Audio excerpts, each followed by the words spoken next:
फिर से स्वागत है। बात करेंगे लखनऊ की। यहां पर UP state forensic sciences lab में एक बड़ा हादसा हुआ है। लैब के बरामदे की छत गिर गई है, जिसमें मजदूर की मौत हुई है। मलबे में दबकर चार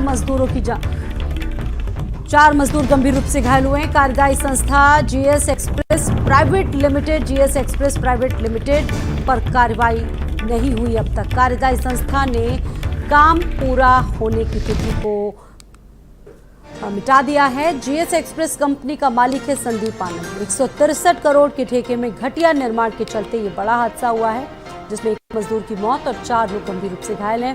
ठेका कंपनी के मालिक संदीप आनंद पर कोई कार्रवाई नहीं हुई है। घटिया निर्माण के चलते लैब के बरामदे की छत गिर गई है। और संदीप खेर हमारे साथ जुड़ गए इस पर और ज्यादा जानकारी देने के लिए। संदीप, क्या यही वजह है कि घटिया निर्माण हुआ था जिसके चलते ये छत गिर गई, इतना बड़ा हादसा हुआ?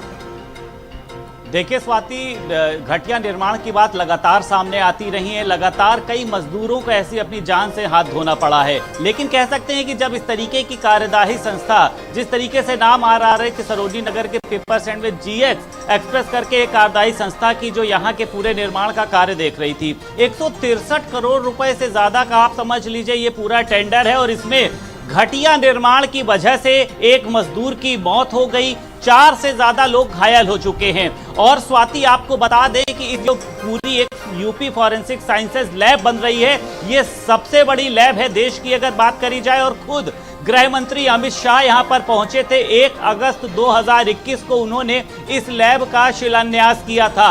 मुख्यमंत्री योगी आदित्यनाथ के साथ साथ तमाम बड़े अधिकारी, तमाम बड़े बड़े पॉलिटिशियन यहां पर पहुंचे थे, क्योंकि गुजरात की तर्ज पर इसको बनाया जा रहा है। नार्को टेस्ट को लेकर, ब्रेन मैपिंग को लेकर, तमाम ऐसी चीजों को लेकर यहां पर एजुकेशन दी जाएगी। अब ये देखा जा रहा है कि इतनी बड़ी घटना हो गई है, लेकिन जो इसके मालिक हैं यानी संदीप आनंद, उन पर अभी तक कोई कार्रवाई नहीं हुई है। आखिर मजदूरों की मौत होने के बाद भी कह सकते हैं कि इस पर जो जिम्मेदार अधिकारी हैं वो अभी तक खामोश क्यों हैं। जीएस, अगर हम एक्सप्रेस प्राइवेट लिमिटेड की बात कर लेते हैं तो इस पर कोई कार्रवाई नहीं हुई है। घटिया निर्माण आखिर क्यों कराया जा रहा है, जबकि गृह मंत्री अमित शाह खुद यहां पर पहुंचे थे, मुख्यमंत्री योगी आदित्यनाथ यहां पर पहुंचे थे। तो आखिर कैसे इन जिस तरीके से ऐसे बिल्डर हैं या फिर ऐसे जो निर्माण कराते हैं, इनकी लापरवाही की वजह से लोगों को अपनी जान से हाथ धोना पड़ेगा।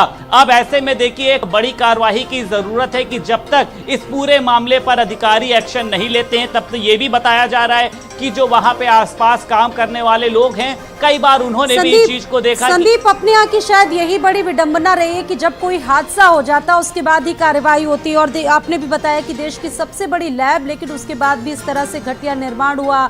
अमित शाह खुद पहुंचे थे, बहुत बड़ी बड़ी सुविधाओं के दावे किए जाते हैं, फिर भी जमीनी हकीकत ये है। संदीप, बिल्कुल स्वाति, देखिए इसमें भी वही हाल सामने आ रहा है जैसा कि हाल ही में भी एक होटल में अग्निकांड का नाम सामने आया था कि पैसों के चलते अधिकारी ऐसी संस्थाओं को ठेका दे देते हैं, जबकि 163 करोड़ रुपए का ठेका कुछ कम नहीं होता है। 50 एकड़ से ज्यादा भूमि में ये फॉरेंसिक लैब बन रही है। खुद गृह मंत्री अमित शाह जब यहां पर पहुंचे थे, उन्होंने खुद इस बात के वादे किए थे कि अब जो पुलिस अधिकारी हैं उनको गुजरात नहीं जाना पड़ेगा। नार्को टेस्ट, ब्रेन मैपिंग के साथ साथ तमाम ऐसी एजुकेशन यहां पर पढ़ाई जाएगी। पुलिस वालों के लिए एक बहुत ही बड़ी साइंस लैब बन रही है। लेकिन अब जिस तरीके से देखिए संदीप आनंद का जो लापरवाही सामने आ रही है कि आखिर इतनी बड़ी जो लैब बन रही है, क्या उन्होंने वहां पर जो घटिया निर्माण हो रहा है उसकी अनदेखी करी थी?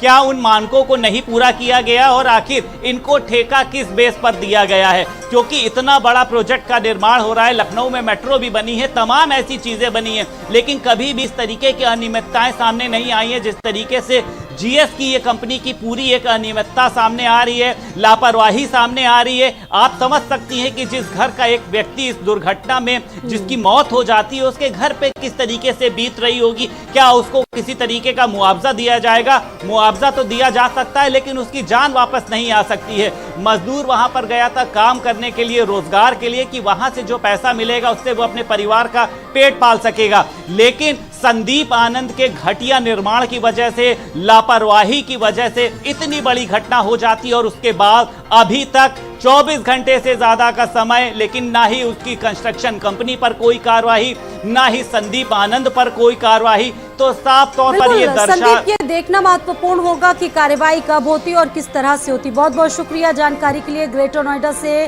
बड़ी खबर आपको बता रहे हैं, शराब के नशे में बिजली की चेकिंग करने पहुंचे जूनियर इंजीनियर और कर्मचारियों ने घर